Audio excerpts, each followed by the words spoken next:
Today, we are in beautiful Cologne, Germany. Wow, maybe hello is not what you should have said. Guten Tag! Yes! That's good morning, I believe. So now I don't we're know talking. If that's correct. Is it? I don't know. We've been running afoul of the German language and perhaps the German people since we got here. Apologies to the Germans. We're very sorry. Apologies. We're starting the podcast with an apology. Maybe we should do that every week. Apology, Yes. please. We'll reflect on our mistakes. We are here to talk about what is Nintendo's next $80 game, because you know we it's know coming. it's coming. Or is it? You know it's coming, though. It is coming. Any minute, bam!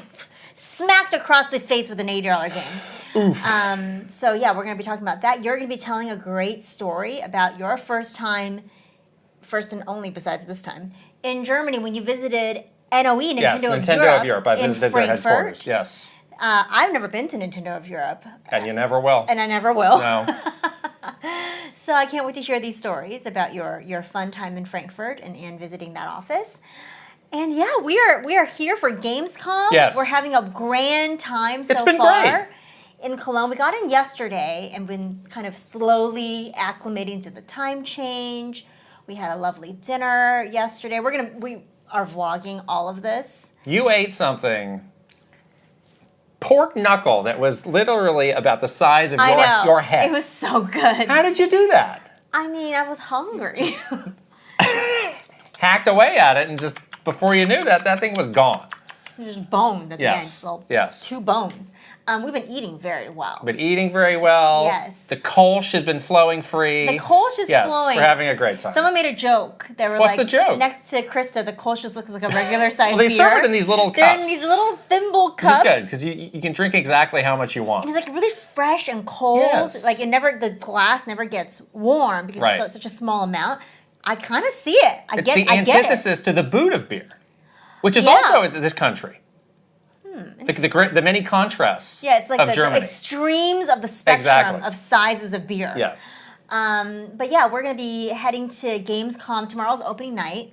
So that's Excuse me, it's opening night live presented by Jeff Keighley. Oh, I'm sorry. So once more. Apologies to excuse you. Mr. Keighley. No, that's going to be great. That's going to be exciting. I think he's got a pretty cool program planned. Yeah. There have been some rumors swirling that I don't know what to make of those, whether those are right or not. We'll see. We'll see. I'm not even going to speak of them because maybe they'd be so silly, but I've been paying attention. We've been paying attention. We've been kind of keeping a radar antenna up on what the rumors and speculations are, but we're looking forward to that.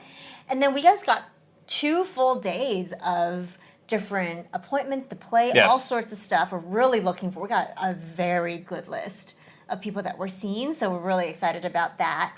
And again, we're vlogging all of this. So the next Super Kit and Krysta vlog that's going to come out will have all of this stuff in it, which is going to be great. We're going to go to the Nintendo booth, crash that. Here we come. Yeah. Metroid, Pokemon. I'm excited. People were doing the hands-on with Pokemon at the World Championships. The game looked great. It sounded great. They announced that whole four-player kind of free-for-all mode. That sounds cool. That sounds really interesting. That sounds cool. Yeah. Earlier today, we met somebody. Yes. They gave us this bag. We had lunch with the great Aaron Cooper. Yes. Of Renaissance PR, who helped us make our way to Gamescom. Yes, no less. thank you, Aaron. And he surprised us with a bag of German Haribos. Delicacies. He said that these look like Banandium gems, and that's why he got it for us. But the Haribo here, I was telling you, I've been getting many requests to bring back the German gummies, the Haribo gummies, because they taste very different than the ones in the States. We're going to do a taste test of this right now. We're going to taste this right now. Before we get into our big topics here. Just rip right into it. Do you want one? Let's smell this first. Smell this. Ooh, strong banana scent. Smacks you across the face like an $80 game. Let's see here. It's big. It's bigger than a lot of candy. This is not a gummy bear, I'm going to put it over here. All right. Cheers. 3, 2, 1. No cheers? I'm not cheering with a candy banana. Why not? No. Oh, boy. Oh, it's very different than I expected on the inside. It's going to take a while. I just did the whole thing. Oh, my. It's a very interesting. It's not quite a gummy. And it's not hard candy either.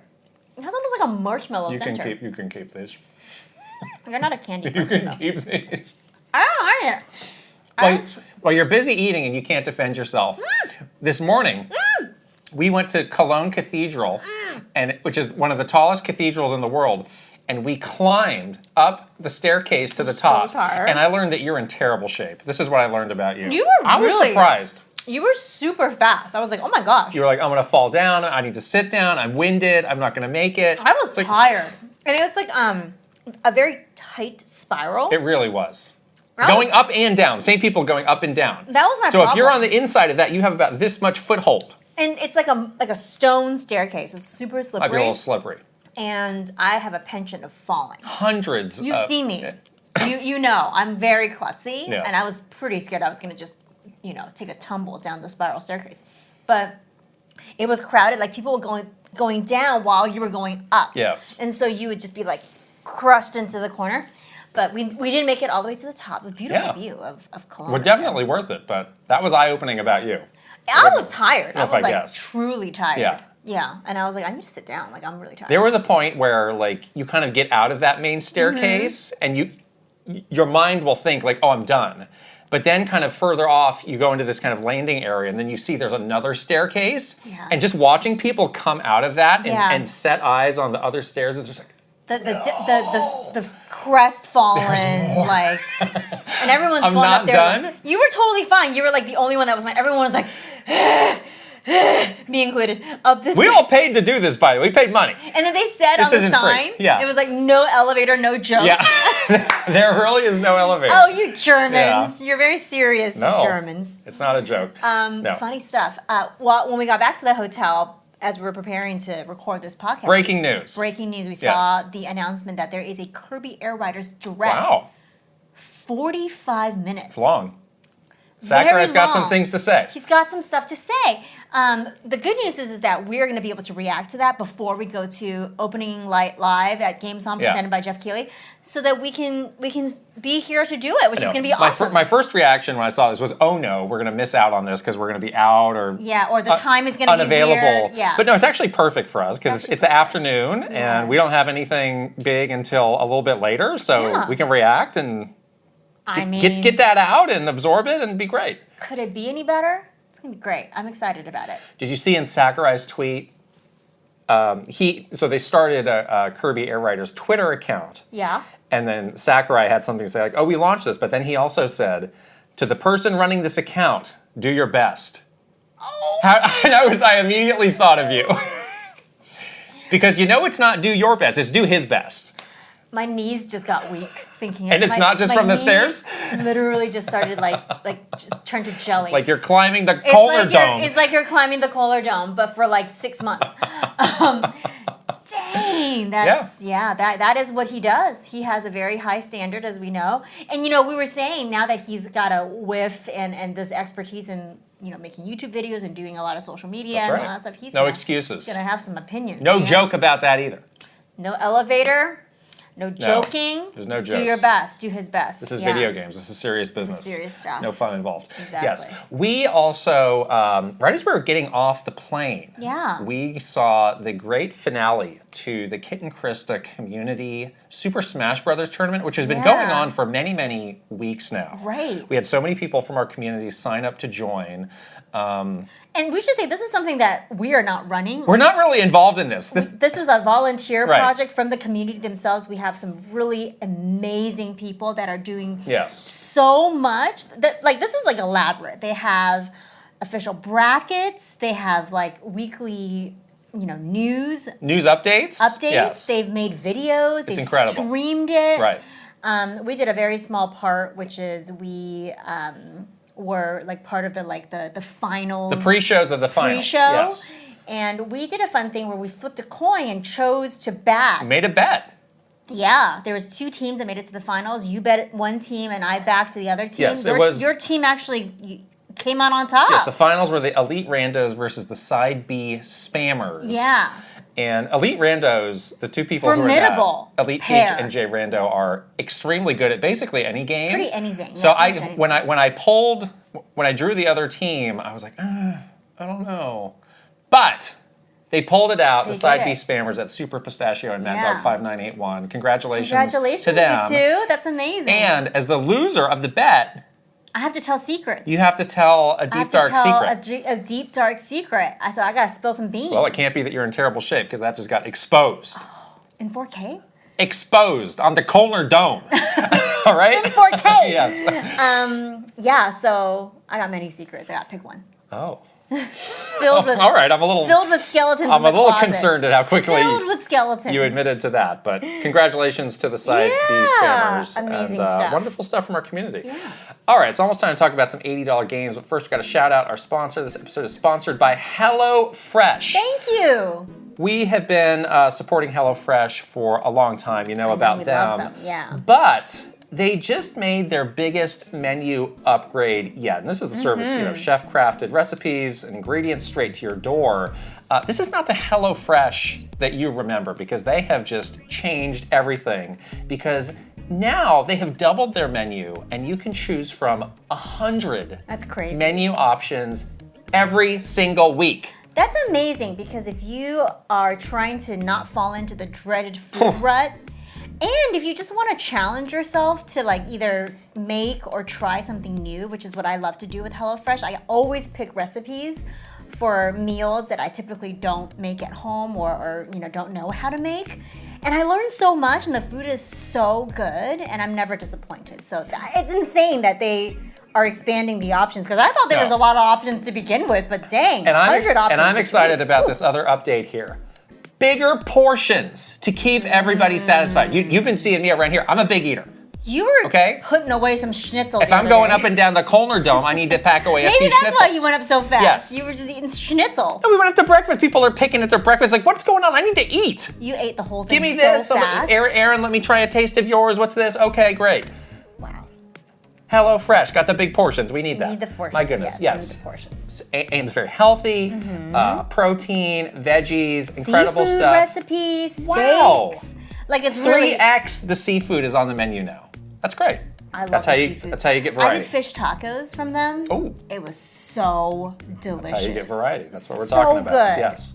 So the best way to cook just got better. Go to HelloFresh.com/KitKrysta10FM now to get 10 free meals and a free item for life. Whoa. 1 per box with active subscription. Free meals applied as discount on your first box. New subscribers only. Varies by plan. That's HelloFresh.com/KitKrysta10FM to get 10 free meals and a free item for life. For life? For like life. your whole life? For life. It's amazing. Yeah. We'll put the link right over here and in the description below, and there's a QR code if you want to scan that for easy access. Nice.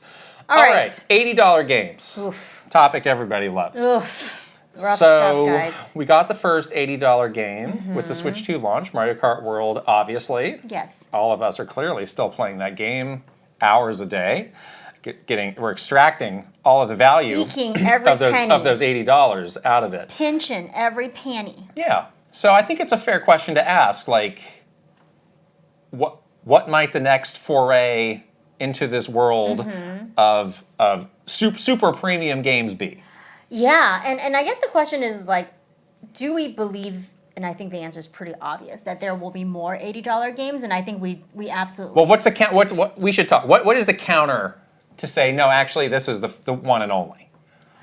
Well, let's talk about it because I feel like you and I feel differently about this. Like I feel like there's going to be many, 10 plus $80 games in the generation for Switch 2. You seem to think it's a bit more. I think there will be less. Many episodes ago, we did that debate over, and I said, how many do you think there will be? I think more 10 or less plus. than 10. You said more than 10. More than 10. I'm definitely on the 10 or less side of things. I think this is being saved for like a super small number of games and franchises. Okay. Because I just don't think you can get away with it with everything.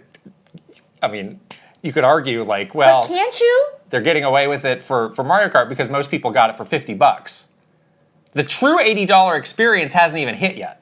Well, you got it for $80. Yes, I gladly got it for $80. So I think a lot of people are in your camp where they would gladly pay. Now, most people paid $50 though because most people got the bundle. We know that. I know that, but then I think even if they didn't have the bundle, I think people would have bought it. Gladly? They maybe not gladly, I don't know but about gladly. they would not buy it. Yeah, I mean, it's just an interesting coincidence that one of these games on this list is the first game we got for the Switch 2, and then there was all the weird messaging around it. Gave people. I think people have some like paranoia. Yeah, about this. and I think what happened now that's kind of like an interesting phenomenon after the $80 game that we got, sticker shock from with Mario Kart World is like every other game afterwards, you're doing some kind of like math. Like even we just talked about Kirby last week. We talked about how Kirby, you bought the base game for $60. You're buying the DLC for $20. And then, whenever there's like an amiibo that's announced, Donkey Kong Bonanza, we joked around. We're like, haha, this is actually, almost a $100 game because you bought the base game for $70 and a $30 amiibo. So every time you buy something new now, a new game that is not even $80, you're kind of doing this like math about like value. What am I in for? What am I in for and what am I paying for? Right. So that's an interesting phenomenon. I mean, that's the thing, consequence which is like, obviously they want to get as much money out of as many people as they can. Yeah. And the $80 game is just kind of a lazier way of doing it. Where it's like, just pay more. It's just worth more. Versus, here's some amiibo, here's some DLC, here's some other. We got a limited edition. We're getting more money out of that. It's like there's a lot of other ways to extract the money. With it being a little bit less obvious. Versus just like, hey, everybody's paying $80. Yeah, that's the thing. Like they used to do that. Yeah. They used to do that all the time with special editions, with DLC, like you said, with amiibo, with accessories. That used to be the strategy around, we got to get people in the door. We want to make sure we have a very strong, very solid, very engaged install base, as they like to say, on the Switch platform. Now they're, of course, wanting that same install base on the Switch 2 platform. We just got to get people into the ecosystem, and we'll get them in through a more reasonable, affordable, affordable, it's still expensive, proposition, and then we basically will just like squeeze out of them with other things. But now it seems like even that ship has sailed, and it's like, we don't care. We're just gonna charge you this like obscene price because we know you'll buy it. Like they're very, I think to me, they feel very confident in terms of like people cried about it and shouted about it. That's just sort of the internet being the Cry internet. hard or dorks, pony up. I don't think they really see it as like, that people are not buying. Yes, Mario Kart is a bit of an anomaly that we can't really judge fully because it was part of that bundle and it sold very well because of the bundle. So I think you're right about that. I really, really would love to see the next $80 game as a standalone game and see if there's any effect from people.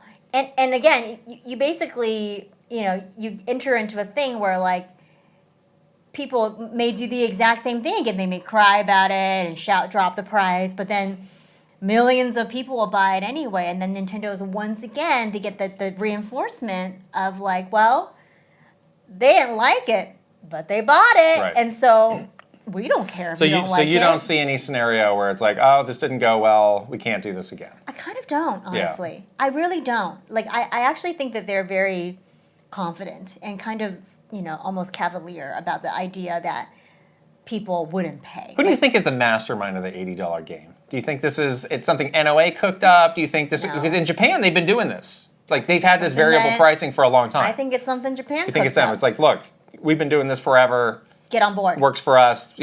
People have gotten over it.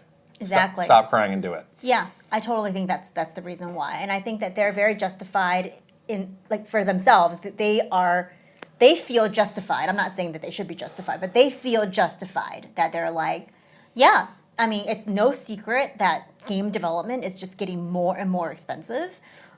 The game development, especially on new hardware, like a new powerful hardware like Switch 2, is just more expensive, bottom line. There's no like secret about that. You know what I mean? So they're just like, we gotta make our money back. We are a business. Yeah.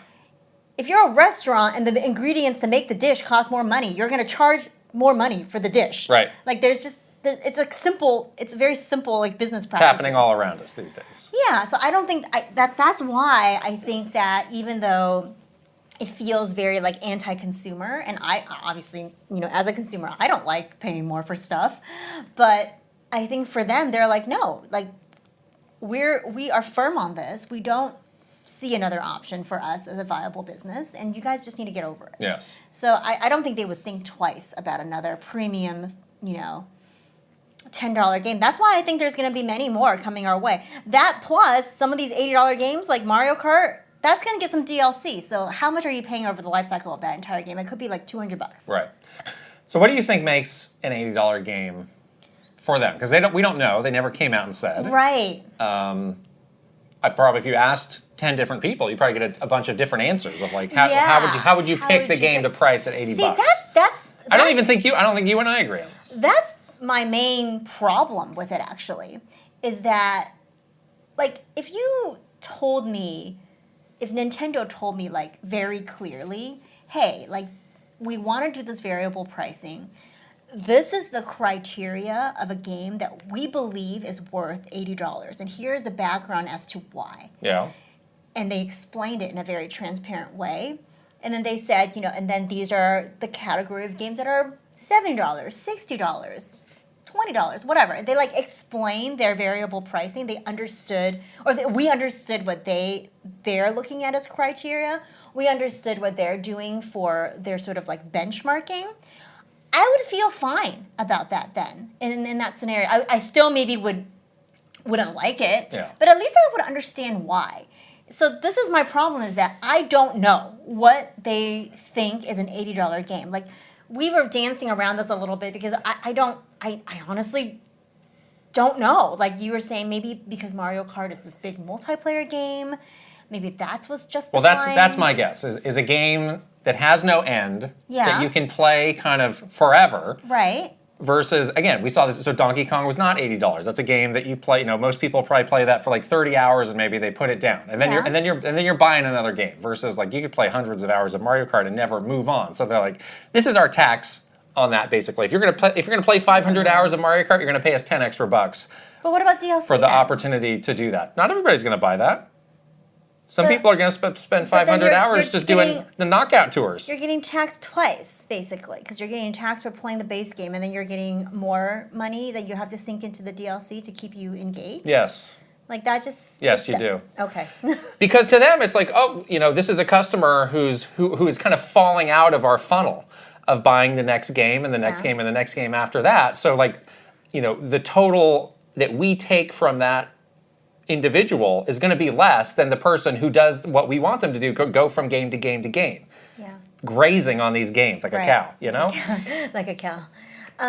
What would you think would people be more mad at? $80 base game or the freemium like microtransaction? Right, well, so that's a good counter to that, which is like, Fortnite is that game. It's a game that like all these tons of games are like that. Like a lot of these games that have become these forever games. We were just talking about one of my favorite games ever, which is Infinity Nikki. Yes. Free. But I've certainly spent money throughout my life, my playtime, and that's a game that I will play probably for forever. Right. Like I'm always checking in on new updates, whatever. Mm-hmm. And so you can say that the Mario Kart model is very similar to that, or like a Fortnite, right? Why not just do Mario bucks? Now Mario Kart World is free to play.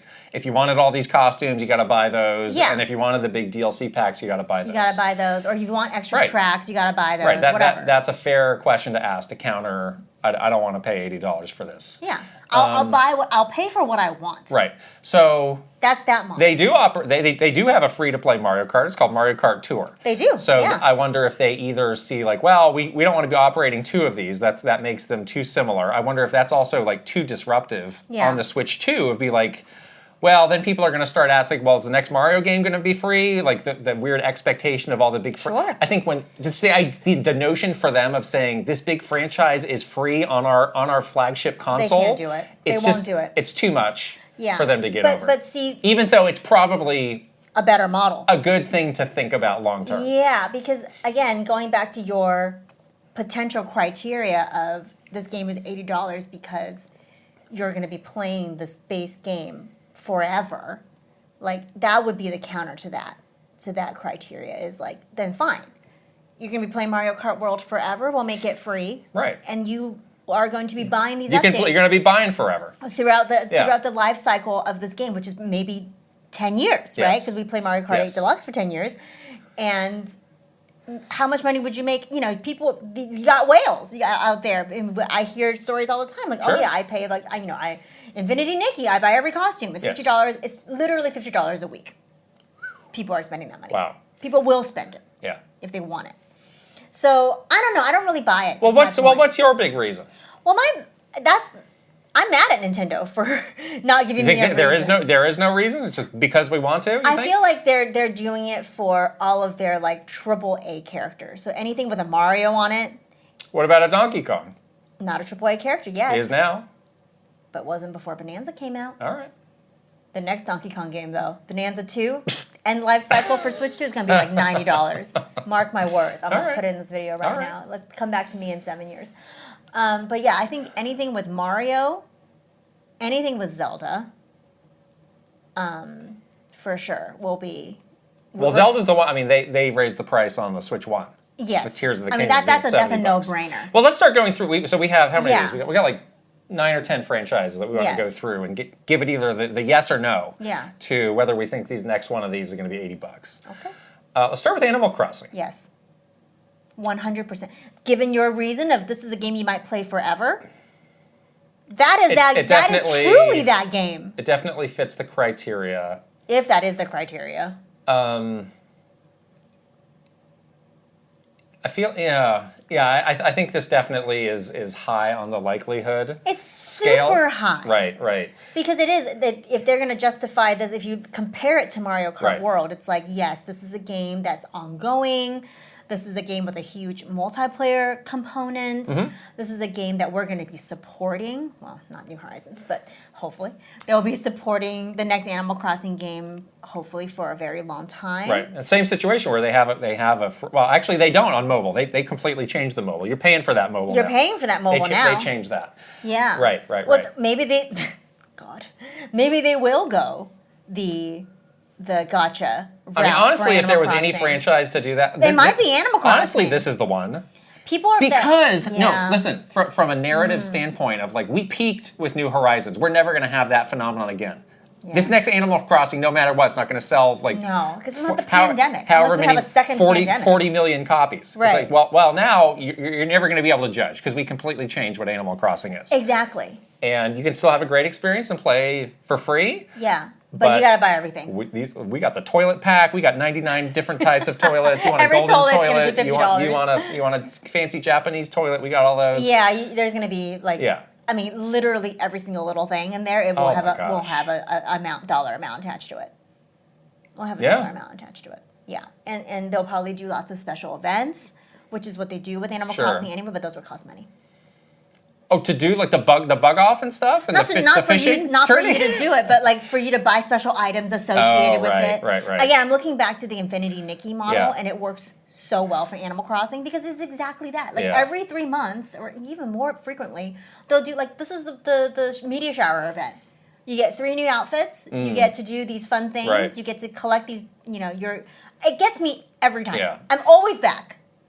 So this is for Animal Crossing. Yeah, honestly, I would be. It makes a lot of sense, but it's more likely to just be $80. They're probably not going to do it because they're not. It is a hard hurdle for them to get over. I feel like Nintendo is very like sensitive to that kind of stuff. Especially when you like this is one of those like sure thing franchise. It's like don't rock the boat on this. Well, rock the boat with the $80 price. We're gonna make the money. Yeah. Yeah. And they're probably going to use that to get all the people that they lapsed back. Right.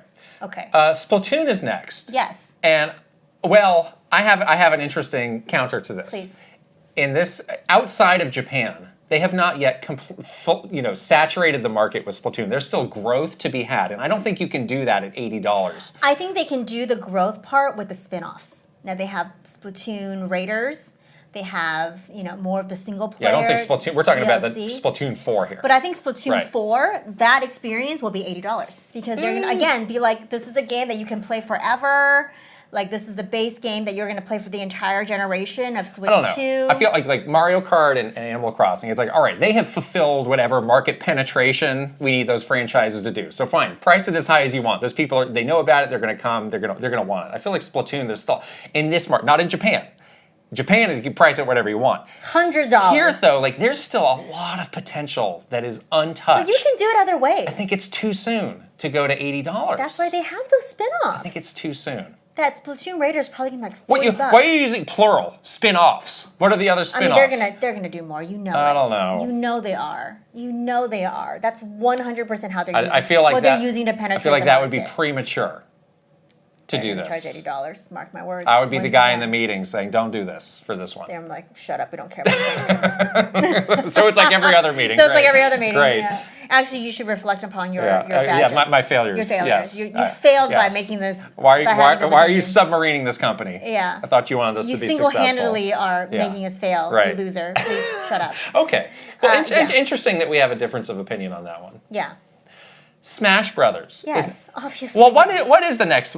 Do you want Well- to do a branching path of what the next Smash Brothers is? I mean, that's The a good time the question. timeline splits. Oh, geez. The Sakurai is defeated versus the Sakurai. No, he's never defeated. Sakurai retires. Oh. Okay, that's the timeline. Sakurai retires.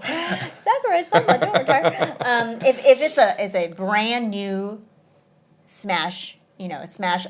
Sakurai Smash Brothers. Yes. Yes. But not Ultimate. Right. Like a totally new experience.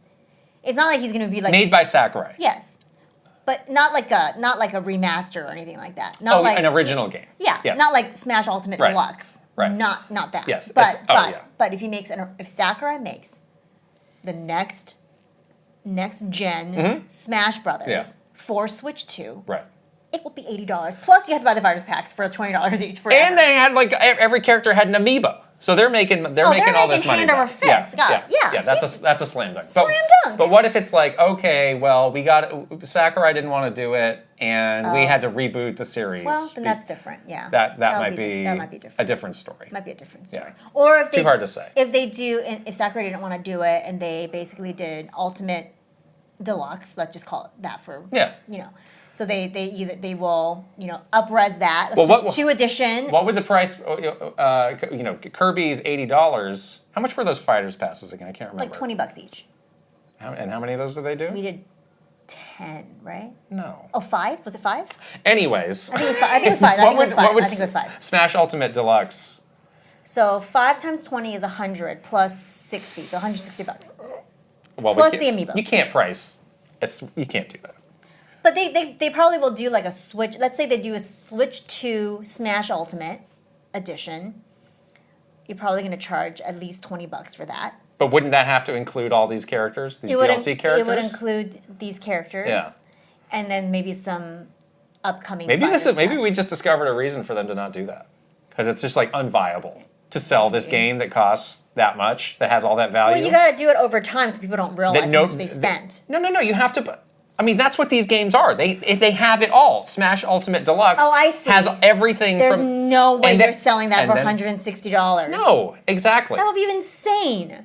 That's what I'm saying. They can't do that. The thing you just said is insane. You said it, not me. You said it. No. You should reflect on your Yeah, own we had insanity. 35 fighters passes, and they were all Felt like 35, let me tell you. $100 a piece. Yeah. Felt like it went on forever, let me tell All right. you. Well, that's a sneaky reason for them to actually not do that. So then it That's might sneaky. be. That's sneaky. So either there's two options then. That if they don't do that because it's just too sticker shocky for people, then it's like, okay, a Sakurai next gen Smash game will be $80. Or if they just reboot the series with a different producer, then it'll be All right. Too many whatever. Too many It's going to variables. be expensive. Zelda, yes. Moving on. Zelda. Yeah. Obviously, yes. Spin-offs? Or No. 2D games? 2D games are probably fine. $70. 70. Yeah. Like if we get a like Echoes of Wisdom level type game, Yeah. $70. I agree. But next 3D Zelda, Right. 100% 80 Absolutely. if not more. Easily. If not $80. more. Plus amiibo, plus Plus everything amiibo, else. plus special DLC, edition, special editions. Special edition. Yeah, I mean you're paying. You're all paying. of that. Mario next. Special hardware. Mario. 3D. Yes. Next 3D Mario Yes. game. Absolutely yes. Their number one character, number one I don't know. series. Again, I have to go by what I believe in, not whatever bunk belief system you have. Mario's a game that you finish. Don't matter. This team also doesn't really do much DLC. Don't matter. Luigi's balloon, whatever. And that is truly the series for everybody. We want Mario in everybody's hands. They don't care. I'm going to say $70. I'm going to say Dream $70. All right. I just can't. You wish it'll be $70. I mean, if all these series, so far you've said everything on this list is $80. I believe it. I truly believe it. I think they're in for some rude awakenings if that's. I don't think they are. No, this is the Pokemon situation where it's like, yes, you're making money hand over fist, but you're making your fan base into enemies. And at some point, but it's going to be too late. At some point, that's going to bite you. It may not be today. At some 2D point, Mario will be fine. 2D Mario will be all right. 2D Mario, like a wonder, wonder level game, you'll be fine. 3D Mario though, it's going to be $80. You know how expensive it is to make a Mario game? You know how expensive it is to make a Zelda game? Tell me how much. I think it's going to be really costly for them now. It's going to be $80. You know it. And then they're going to sell you Amiibo, of course. You know, they may not sell you DLC because this team doesn't really do it. Maybe they will start doing it because it's like that's the new model, that's the new way. I think that would be a much better model for Mario. Yeah, if they do keep it more accessible and have other stuff for the people who want it. Like 2 Amiibo, or, I'm sorry, 2 DLC packs at like $20-$25. They could do that. Yeah. A little bit more palatable for a Mario game then, if that's the case. I agree with you. I hope that is the route they go down. But if they don't, if they're like, no, we're going to sell it one and done, it's going to be $80. Okay. Yeah. Next, Pokemon Generation 10. Yes.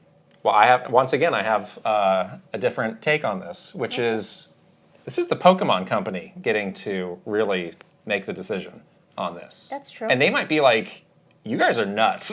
Like, again, like they're nuts too. We have a real interest in bringing in the children. They got other ways to bring in the children, and we eventually want them to get in here. I don't know. This is not the place to bring in the children. The Gen 10 Pokemon, they know. Where should we bring them in? The cartoons, goofy little mobile games. Goofy little mobile. Clearly. I'm doing this. That's the big seller. Sleeping, brushing teeth. The lifestyle. But that little goofy mobile game they literally marketed that for babies. I know. So that's how they're bringing in the children. I know. That is an easy way for them to bring in the children, but they know their core Pokemon fans are old, crazy losers. Just kidding. Like us. Good save. That throw away McDonald's Happy Meals and run amok at the museum. Piling Happy Meals in the streets. These are the Pokemon fans. Raiding the Van Gogh Museum, burning it to the ground. Punching each other at a Costco. That is the Gen 10 fan. Oh, and they're going to charge them $80 because they're doing... How many McDonald's Happy Meals did you buy? Is that $80? Yes. They know that. I'm not saying $80 for that. I'm going to say that the Pokemon Company is the voice of reason. Yeah, right. On this one, that's what I'm going to say. Yeah, right. That's what I'm going to say here. The next, you didn't want me to lump these together for some reason, but let's do it. Fire Emblem next. No. I think this is an absolute. I think these next. Okay, I'm going to mention Fire Emblem and Xenoblade. Mm-hmm. This is where NCL is going to come in and be like, look, here's our experience. We price these RPG games and have these like uber like engaged, like small but niche engaged fan bases. Those are the ones you can price as high as you want because those are really the people who are going to buy it. That's what they do here. I don't think they'll do it. Wow. We're so different. You've completely misread this. Well, all right. What's your argument for the other? Because again, if NCL is telling you to do this, they're taking all the information and learnings from NCL, and it's what these say. These people will buy it at any price. I don't think they'll do. I think they might do it through like special editions. Like that's what they used to do. They'll keep that model. They'll still have the special edition. Oh, they will. Yeah. Oh, Base, but then the one with the body pillow and the mouse pad. The hot girls? The Husbandos? The butt mouse pad. Waifu butts? You're going to be spending like $150 on that. Everyone's going to buy it. You're going to be spending the money on that. They're going to buy it. It's going to be sold out. Yeah, this one I think that they're just going to like keep that kind of model. Like the more, like. No, you do both. Jeez. This is the one to go. These are the two to go crazy on. Do whatever you want on these. Not in the See U.S. how far? Yes. How far can you put? Why not? I don't know if the audience is here. We'll do it. Yes, they will. Okay. They absolutely. I disagree. I think that these both will Wow. not. Will not. The business genius you are. There's the DLC You're really, too. really showing up as the business genius There's lots here. of DLC for these, like the Fire Emblem. Like they have Great. so many DLC packs. Can't wait to sell all of those. Phew. Full price. Oh man. Better start saving now. All right. Well, I was trying to count all your contradictions, but I couldn't keep up. So. Better start saving now. Is my conclusion. Ice soup for dinner? Ice soup, That's it. ice soup for it's dinner. crunchy. It's delicious. It's refreshing. Delicious. You can It's lose great a in the lot of weight. It's great in the summertime. Yes. Yes, you can Stay healthy. Stay healthy. A lot of trips up and down the Combe Dome stairs. Yes, we're going to be in great drinking ice shape. soup because we're paying $80 for upwards of 6 to 7 games this generation. Do you think any third party would just be like, "Hey, we're throwing our hat in the ring of $80"? you I mean, that's never- not Grand Theft Auto. Oh man. Anybody should be bold enough. Watch this. Jeez. I don't know. That's Maybe the next like Elden Ring level game or Final. What about the next Final Fantasy? Is Square No. gonna be like, look, guys? No, they're getting desperate with Final Fantasy. They're not gonna. They're huh? getting they're not desperate gonna. on They're that. not gonna. Yeah. They're not gonna. Yeah, I would be pretty shocked if that happened because I feel like they're not like as brazen. Nobody's this gung ho. Nintendo's so brazen because they know they can be is a thing, They just know. They just know that people will buy. They've learned some of the wrong lessons. Because I agree with you. I don't like that this is the future, and I totally Sounds agree like with you love it. No, I don't. I don't love it at all because Under the corporate thumb. Yes, please. May I have another? Oh my gosh! But I do think that thing that you're saying will eventually happen if they really do go down this route where you just like deteriorate your fan base's goodwill until they're just mad at you all the time. I'm hate buying all these $80 games. Yeah, and we live in such a place where people love to hate on things too. So I think it's hard for them. And then again, you have so many alternatives that in some cases cost nothing. You got to be careful. You gotta be careful. You should be careful, but it just depends. Hopefully, on there's somebody is taking my place in these meetings, and at a minimum, giving out the alternate take versus like, oh yes, you're so smart. Why so low at $80? They're not. I can guarantee you that. Wow, I'm in the presence of true genius right now. I think that's what's happening in those meetings. Truly. There's no self-flagellation. The sucking up. It's just it's corporate sucking up in a meeting. Like no one's fighting it. Fighting that fight is hard. Oh man. And painful because you get yelled at for saying an opinion that maybe not as popular or going against what the decisions have already been made. So to die on that hill is a hard thing to get yourself to say. And I'm telling you right now that I don't think people are doing that anymore. Anyways. Wow. Or visit to NOE. Yes, let's move on to our story time. Story time. When we were coming over here, it's like, wow, there'd never be a better time to tell this story here, which is when I visited NOE, which is in Frankfurt, Germany. Mm-hmm. And I made exactly one trip out here for that. It was very fun, very memorable. This was February of 2014. Mm-hmm. And this was actually part of a bigger trip that I was on. So the first leg of the trip was I went to New York for, we're having an eShop event. And I remember this was kind of around the time we were starting to build up the eShop and start to like single out like, oh, this is a promising eShop game. We should support this. We should highlight, I do remember that. The great games that are on the eShop. So yeah, we did a big event in New York.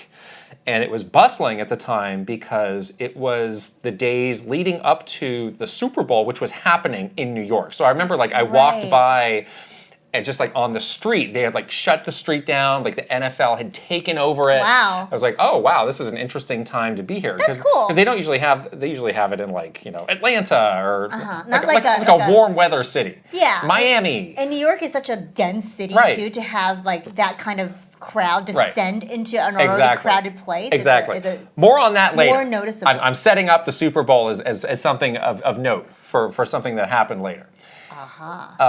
So yes, I traveled direct from New York to Frankfurt, And It's a shorter trip at least. You kind it of was short, broke it yeah. up a little bit. I remember the day that I arrived and I checked into the hotel.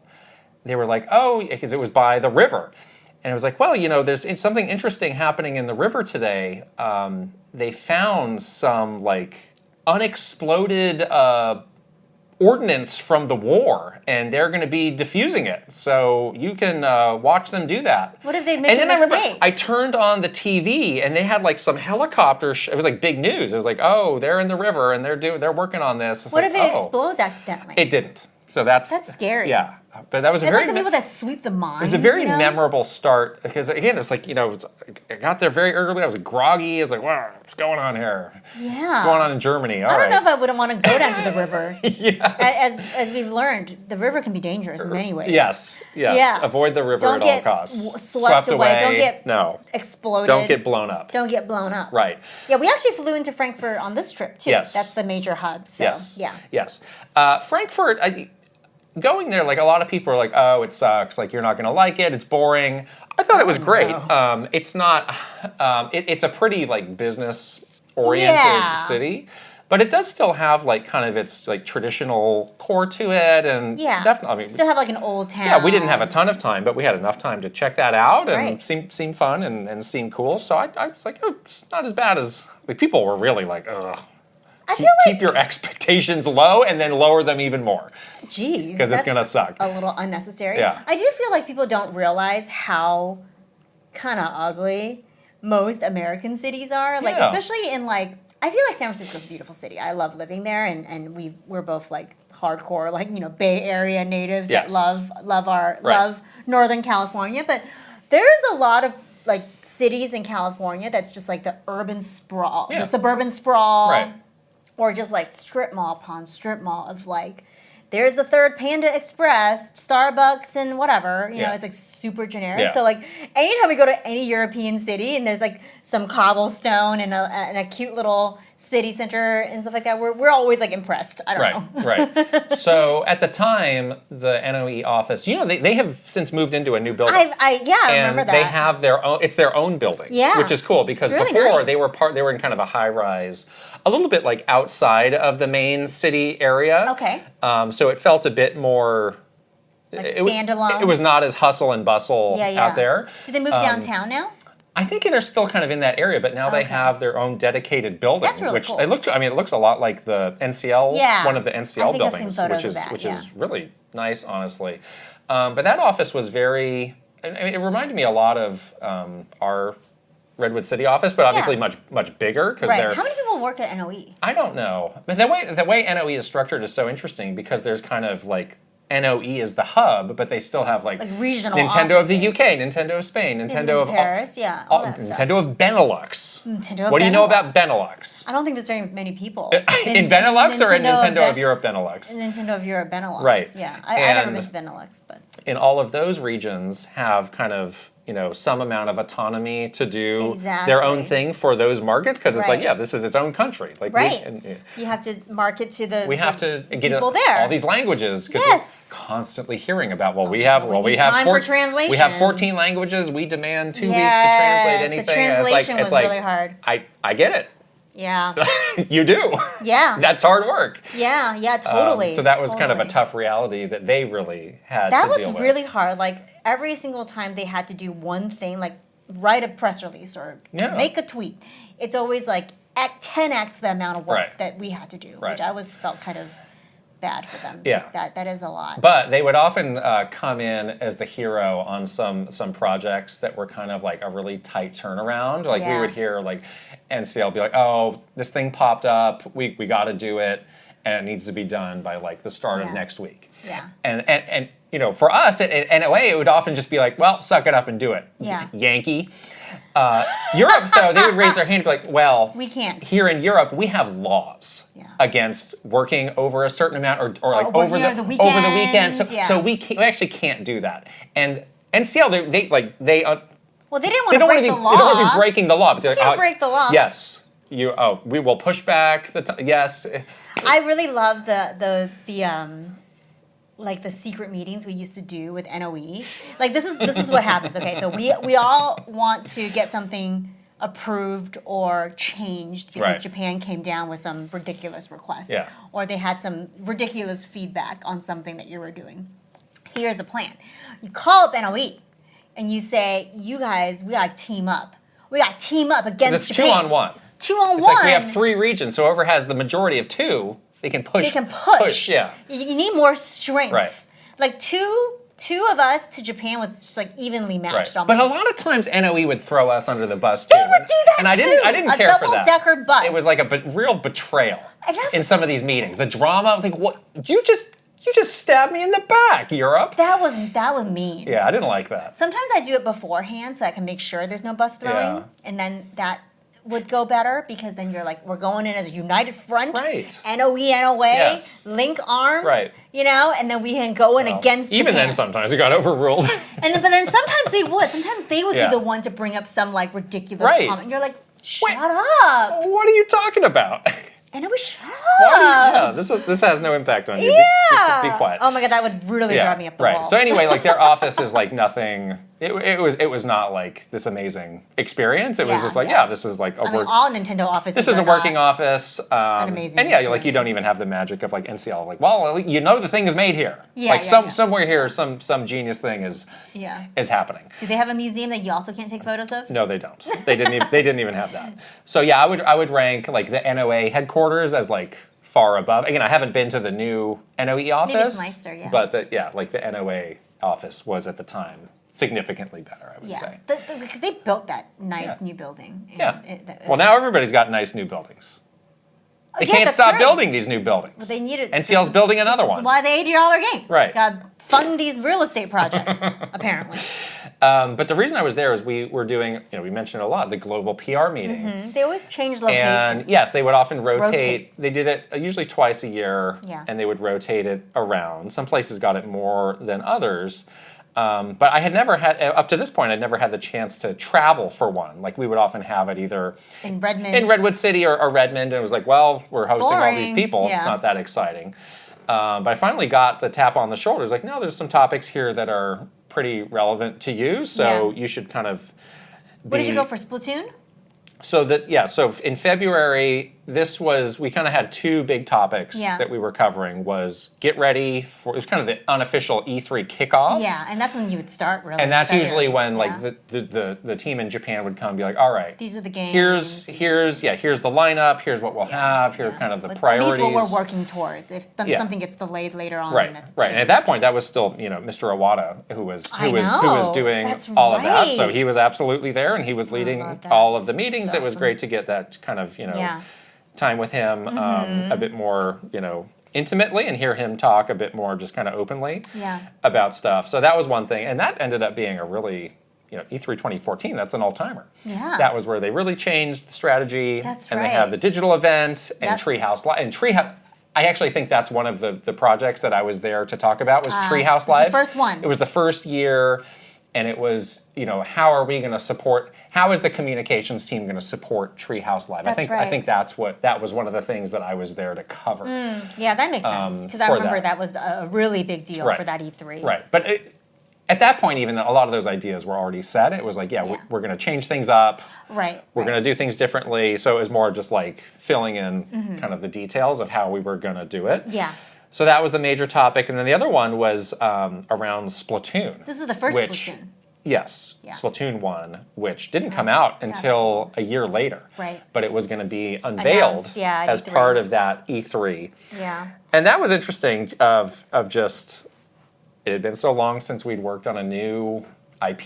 Mm-hmm. We got a lot of kind of, backstory and Yeah. background on the making of Splatoon. That was even before like, the Awada asks and all that of, well, originally like we tried all these different characters, like we tried some Nintendo characters, like how did we get to Squid The squids. Yeah. as the Yeah, how heroes did of we this get game? the squids? Yeah, it's interesting. It is interesting, but that was like so fascinating to just like sit there and hear them explain like this I rationale of know. like here's the zigzaggy road we took to get here. Kind of like Donkey Kong when they did Right, that. It's with like very. Pauline. It's always very zigzaggy Right, with with them. Pauline. So it's like, wow, that's Paying off some the- pretty interesting stuff. And I think Yeah. everybody there was like really excited. Yeah.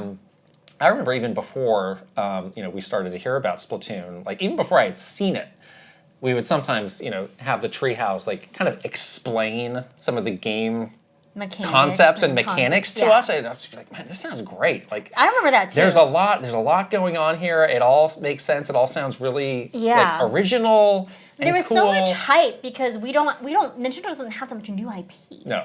So there was so much hype for this game, I remember. And I remember they were like, oh, we got this like really young, cool, new dev team that's working on this that we're really excited about. They have some really fresh ideas that the game just feels so cool. And we were like hyped for it. And then we met the devs and we were like, yeah, that totally makes sense. Like totally makes, like the feel of the game totally fits, you know? So we came out of that feeling like yes, like this is going to be... This is a hit. This is going to be a hit. It's a hit, yeah. This is going to be a hit. So I mentioned earlier on the Super Bowl. So who was in the Super Bowl? It was the Seattle Seahawks versus the Denver Broncos. And this was happening while we were in Germany. Oh, man. And we had all these Seattle people who were like, oh my gosh. Diehard Seahawks fans. Yeah. And it was very contentious because the 49ers were also very good that year. And it was like, who's going to make the Super Bowl? They didn't make it. And they didn't make it. But the Super Bowl was happening like in the middle, literally the middle of the night. I was going to say, the time difference is terrible. Literally the middle of the night. Yeah. So there were a lot of people who, like, they pulled an all-nighter. I remember this. Going into the meeting the next day because they're like, it's the Super Bowl. Like, they may never, like, you may never go to another one of these. They did.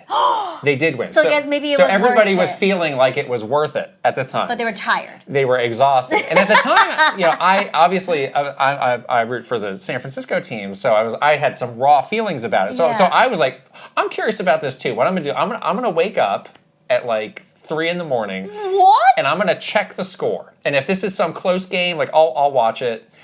Was it a blowout? It was an absolute blowout. No Which is interesting because interesting. the Denver Broncos were very good that year, but they got absolutely just wiped. run out. So I was like, well, I'm going back to bed. Is this the era with the guy with the Skittles? That guy? Yes. Yeah, Marshawn Lynch. Marshawn Lynch, yes. It is. He's the only memorable Seahawks The classic era and of I remember the Seahawks. that was when... the only reason I know anything about this, because I am not really a football fan because of the Skittles, yes. It was because of the Skittles and because there's so many diehard Seahawk fans in the Redmond office. Yes. And a lot of times they would do this thing where on game days... they would wear their jerseys. Right. And it would really, like, make some of the San Francisco... Reggie would wear the jersey, even though he's a lifelong New Yorker. Reg. Maybe next time we see Reggie, we should ask him to explain his allegiances. Maybe he was just trying to, like, make, like, just morale. putting on a show? Morale for the team He's got, like, a New York Giants underneath. Like he's, like, ripping off jersey after jersey. Yeah, what's the story with that? Yeah, but, like... people would be like legit kind of mad. There was like a big sports rivalry. There was. Yeah. I wasn't a part of it. And it was a bit one-sided because the Seahawks always got the leg up. They really did. On the 49ers in that era? That era, 49ers weren't that good. There was a real rivalry. There was a lot people of were like pretty mad. griping behind the scenes. There was people were already mad at Redmond for being like the kind of like the headquarter place, and we always felt a little bit like left out sometimes. I think there was some raw feelings. It was rough. And they would wear the jerseys during these meetings, and I would hear lots of whispering, some smack talking behind the back. Yeah. Some instant messaging happening, like loser. 12th man, that was a thing. Oh, the era of the 12th man. The 12th man, that would really... I would suggest when we were there, I was like, you should buy the pink 12th man jersey. I don't know what you're talking about. That would be a great addition. But I remember that, again, making people mad in the San Francisco Exactly. office. I mean, I'm a fair weather Bay Area sports fan, so I have to root for the 49ers. this is why I woke up, checked the score, and went right back to bed. I was like, nope, blowout. I don't need to watch this. Yeah. Yeah. So I was well rested the next morning. That's incredible. Did have some time to experience some of the local flavor. And something that's interesting is in Germany, it seems like every city has these local specialties that you really don't see outside of it. So here, the drink is the Kolsch beer that you get in the tiny glasses. And Rain Tech, one of our wonderful supporters on Patreon, he's in Germany. He gave us a tip. He's like, do not ask for this thing, which is from Dusseldorf, which is the rival city it's close to by. Cologne. He's like, if you bring this up, they're going to be really upset with you. So it's very local. It's very regionalized, yeah. And in Frankfurt, the kind of beverage, the local beverage of choice there is called apple vine. Which is like kind of like a cidery, very vinegary. It's a very not sweet alcoholic apple cider. Sounds kind of good. That I tried. And again, this was another thing, is like expect to hate it. Try it, but expect to hate it. And? It's very close to like apple cider vinegar. Oh, it's like, it is that sour. Oof. But it's kind of an acquired taste. I think by the end, I was like, all right, I'm kind of, I could maybe come around on Might this. be a good like digestif, as they say. Well, like they bring it out in big pitchers, so it's not. Oh, really? It ain't exactly I that. was gonna say like it's like Right. limoncello after like you No. eat a big meal. No, it's not. It's No, not it's not. delicate like that. No, but I had a big night out with a guy named Jeff Miller, who maybe you've seen his name in some credits from some Nintendo game. He used to be the head of the Treehouse. He's since retired. Yes, and he's like, I love the food in Germany. Yeah. I'm looking for somebody to come have a big night out and eat more than one dinner. How exciting. And You have a big up front, appetite. I have a big appetite. He's like, I would love to do this. Yeah. And he's like, great. It's called the Bang Bang. We're gonna go do it. I was like, okay, interesting. We're gonna go eat. He was like ready for this too, isn't Yeah, he? yeah. He was like prepared. Like he's done this multiple I times. was ready too. It's like we had a long day. Like sometimes the lunches are sketchy at these big meetings. Could be mayonnaise sandwich. Which Exactly. You can't eat. So I was like, great, let's go. We went 2 different places. One place did like kind of the more traditional stuff. The other place had some like charcoal grill doing these like bratwursts. I was like, this is incredible. Wow, that sounds good. Yeah. Yeah. I know I can barely count on you to eat like one Hey, a meal. pork knuckle. One meal at all. Well, how about we go do that and then we go do another pork knuckle? Whew. See? We haven't gotten currywurst yet, and we haven't gotten No. apple strudel, which is No. high on the list of things to eat tonight, which is exciting. Yes. Oh, Wow. It's a very memorable trip. Very fun. memorable. And you know what? German food is hard to find in California. It is. So we're It's just very, we're very like hard. living it up right now. Yeah. We're like getting our fill. Ask us in a few days, though. Give me all the sauerkraut. Give me all Ask the us in potatoes. a few days. We had a roasty this morning Yeah. that was really lovely. It's good Yeah. stuff, yes. So those are my fun memories of going to Frankfurt and There going you to go. visiting NOE, yes. Yeah, I love it. Let's move on to some games we are playing. And we, of course, had a long flight over here Yes. to play some games. But before we left, Drag and Drive Yeah, we did a meetup came with our out. community. The very controversial Drag and Drive. Yeah. The So- meetup was great though. We had a lot of fun. People came to just like spectate. Yes. Which A was lot of cool. people are curious about this game. think so, I mean, the yeah. reviews for this game are terrible. It's got like a 60-something on Metacritic. It's a polarizing game. It is. And I can understand why. Yeah.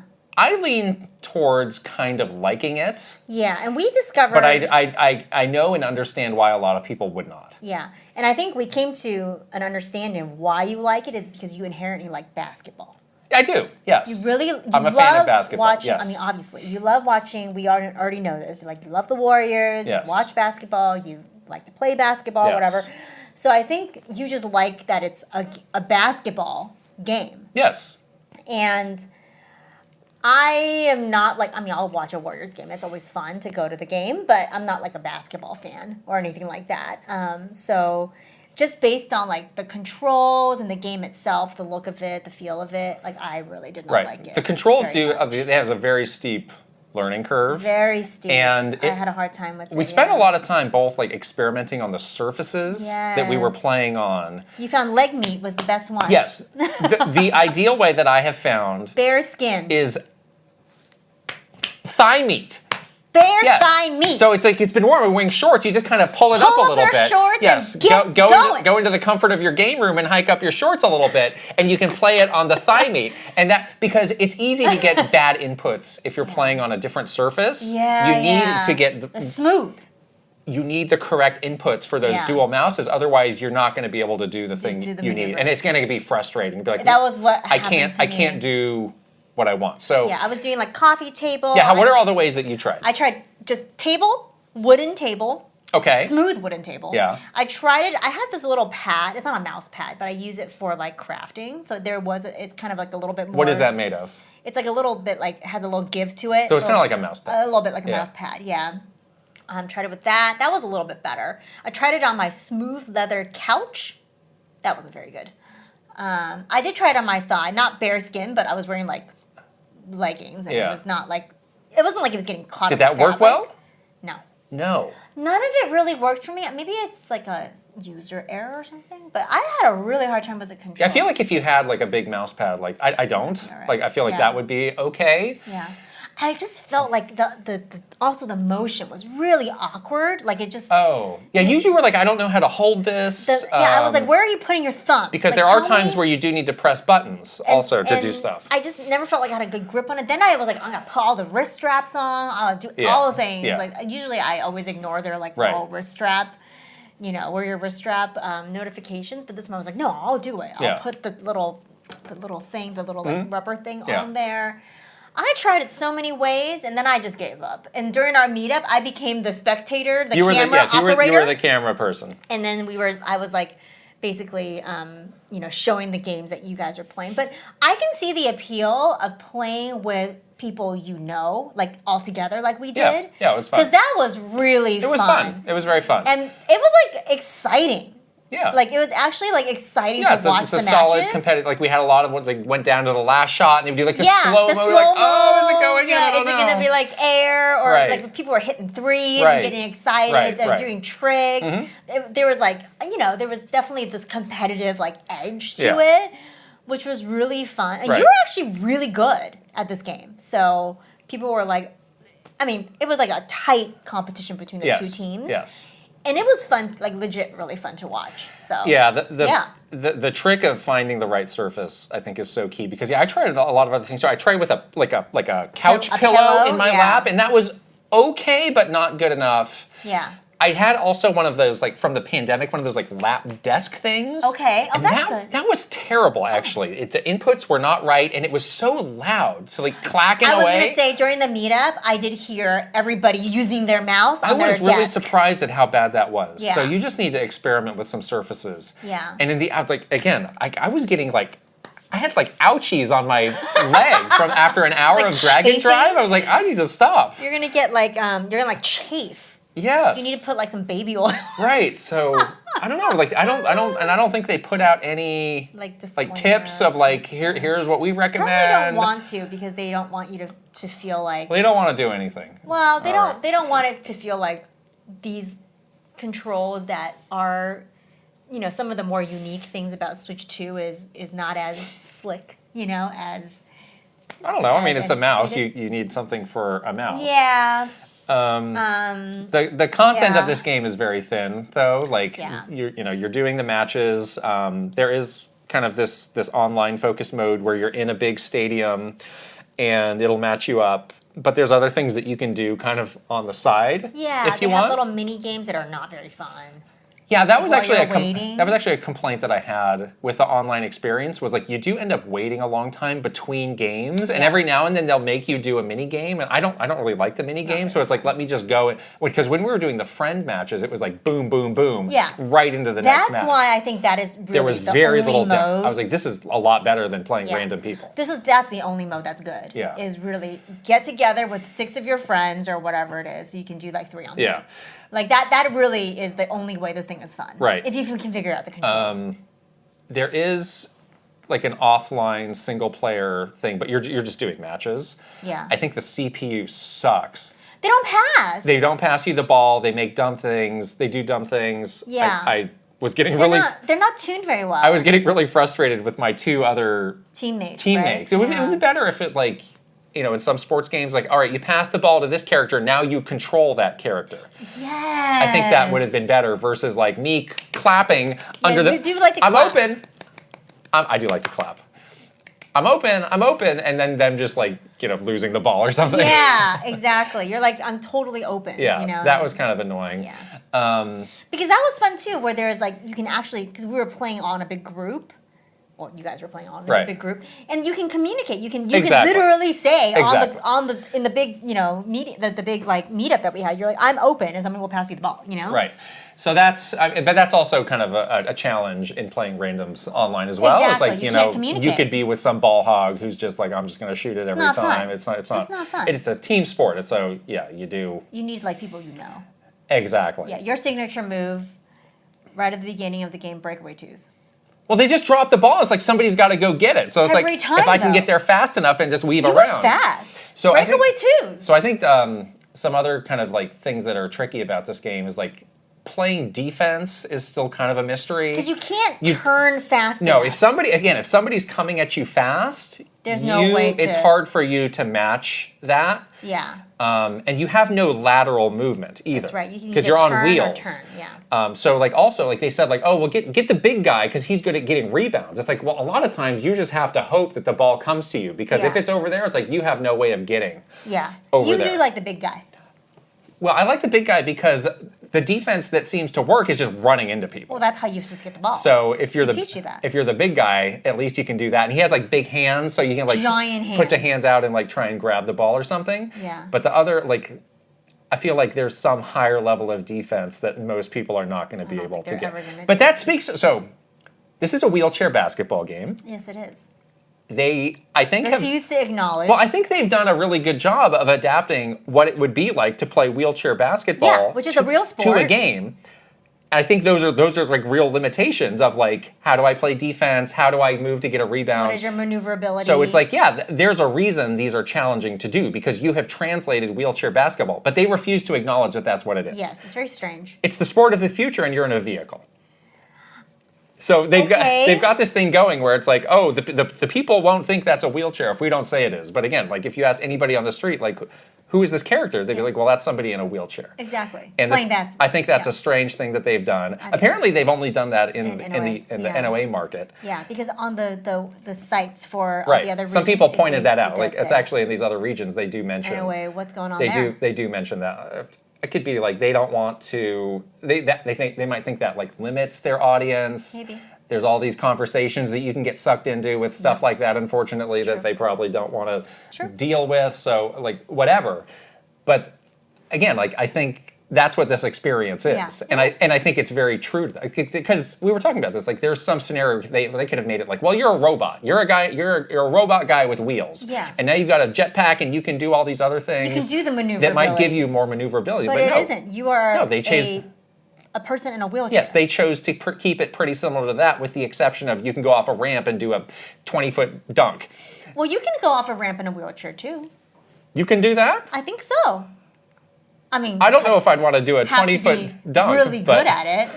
a 20-foot slam dunk. Somebody has definitely done it. That sounds. Somebody has definitely That done sounds it. intense, but okay. Yeah, you can watch wheelchair. Right. You can watch Yes. those Yes, actual games. that's a real it's sport. a real sport. That's a real sport that exists. Yes. Yeah, and it's really cool. Right. It's like if they're going to translate that experience exactly, including being true to all of the limitations of what it's like to be in a wheelchair, then they really should call it what it is. Right. You know, it's very strange. So it seems like this game is bombing. Honestly, $20 though. Honestly, though, $20. I think the expectations were pretty low for them. At least it was only $20. I mean, by the time we get back, who knows? Maybe I'll have completely moved on. But I was like, oh, I'm glad this game exists. This is interesting. This is different. I don't know if I would say that this is like a great game, but it's definitely a very different change of pace from what I'm normally playing. Find 6 friends that will play this game with you, and I think you'll have fun. If you lu- can figure good out luck. the- Good luck doing that. You can figure out If the you can find controls. 6 friends who are dying to play If you- Drag and Drive. Join our community. Good I'm just luck. kidding. We found 6 friends to play it with us. It was great. Very, very true. It's lovely. Yes. This is why this community exists. You Yeah. always have someone to play with. Yeah. My friend Liz is so like I always see people online. You know. Yeah, of So you course. can always jump into a game with Of someone. course, It's very of nice. course.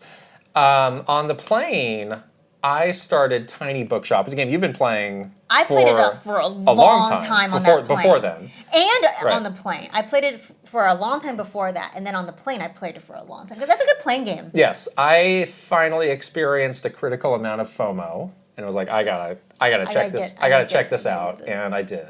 And I can understand what the hype is about. So good. Again, this game is like #1 on the eShop over all this Nintendo stuff, and I was Mm-hmm. Yeah. like, what's going on here? How is I have to figure this out. It's deeper than you think it is, isn't it? That's exactly what it is. Like Yeah. it is like has all the trappings of a cozy game, but it also has enough mechanics A lot and of systems, stuff for you yeah. to fiddle with Yes, there's a lot of that customization. keeps you coming back. There's a lot of everything. There's a lot of customization. There's a lot of like, You choose what kinds of things that you want to do with your own little bookshop. Right. Like book-wise. Right. There's a lot of characters that you're getting to know. There's a lot of locations that you get to see. This game hates boomers, by the way. Truly. With a passion. Truly. There's- That one woman, Tildy. Tildy, I never want to talk to you again. Tildy Leave me gets alone. worse Leave me as alone. the game Leave me alone. progresses. I told Tildy's you. some like retiree who needs more to do. Tildy could be Tildy's a like somebody you run into at the farmer's market. Oh my God, Tildy. So you were complaining about Tildy, and you were still in the very beginning of the game, and I was like, just you wait and see what happens later. I feel like the game is sending a message. It was ridiculous. Yeah. I got shamed from Tildy for going to the supermarché. Oh no. Shamed. Tildy told me about her hip surgery. Tildy has arthritis. You need to support local businesses, Krysta. Tildy gave me all her junk. You can't be showing That I up at picked- the. that I she's picked up for her? Schlep all my stuff and bring it to me. She wanted me to No. bring. She wanted me to bring all of her garbage to the flea market, so I did, and then she tried to charge me for it. She's like, "You want this old ratty Great, now you chair? can buy It's it." $80." Yeah. No. It's Tildy's $80 game. No, because at first I was like, well, they do roll out a lot of the mechanics, and at first it was like, all right, get some books, and you can decide like what you want on your shelf, and then you kind of watch people wander up and buy it, and I was like, okay, this is kind of like nothing happening. They'll ask you for help. Well, that's something that they roll out later. Oh. Was okay. Later on, people will ask you for a recommendation, and they give you a description, and you can pick a book, and that's kind of fun to do. But then also you can customize your what is this, like your van, Your little book. your little mobile bookshop, bookshop on wheels, Yeah. and it's like, oh, this gives you +2 interest to this genre of book, Yes. and that's when I was like, okay, Deep like, stuff. Not every quote cozy game has this kind of stuff going for Yeah. it. There seems to be a lot of side things happening too. Like Right. you're helping the characters. Like one character really needs inspiration, so that's why he's coming to the bookstore. Right. To read books to write a song, and then later on in the game he writes the album. Oh, neat. And you can watch him perform. That's now you're cool. working on trying to help Right, him perform. right. There is a lot of side story Yeah. stuff. It seems optional, It's fun though. but it is cool. So, The most incredible thing happened to me on the What? plane. I got the dog. oh, you got a dog. So what does the dog do? 10 out of 10. Do you see the dog walking around? Goatee, 10 out of 10. So the dog is a stray, Yeah. and you go and pet the dog. You can of course pet Right. this adorable dog, and it keeps telling you dog looks hungry. Oh. And then later on, you get if you talk to the fisherman guy a lot, he's like, oh, I'm gonna open a fish market on these days, and then at the fish market you can get a fish, and then I fed the fish to the dog, and the dog was like, I'm gonna live with you. And then It's so cool. also there's the whole business management side of it. Yeah. That I don't. Can you go out of business in this game? I don't know. There was a moment in the game when I was on the plane where I had spent my money I don't on a think lot they're of going to stuff. let you go out of business. I had bought all these Yeah. things for my little Right. bookshop, and I was very low on books and very low on money.